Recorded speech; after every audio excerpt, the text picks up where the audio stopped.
Welcome back everyone. Quickly, let's continue our discussion on CSS outline offset.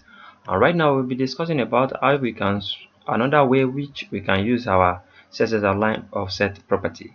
Back to our document, as you can see, we are having this in our previous tutorial, and this golden line right here that is after our blue border here is the one we are talking about. So I'm going to change the color to black so you guys can see how it's going to look. So when I give it black color, let me give it black color like this.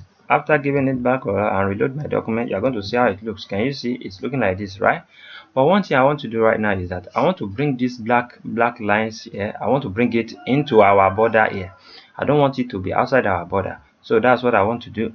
So what are you going to do now is that inside this our offset outline offset property right here, we are going to specify minus, which is the negative value. When we specify negative value, it's going to start coming in gently.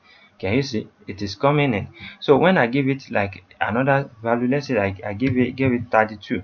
So when I give it 32 now, can you see it's still coming in? So depending on what you want to do, you can give it even 99 or 88, just depend on what you want to do. Can you see now it's inside finally? So you can give it any value, as you can see.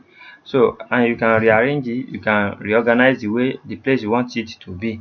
So that's what I want to show you guys. Please, anwar akorede ayofe is my name once again. I wish to see you guys next time to the next tutorial. Peace and love. Have a great day. Thank you so much.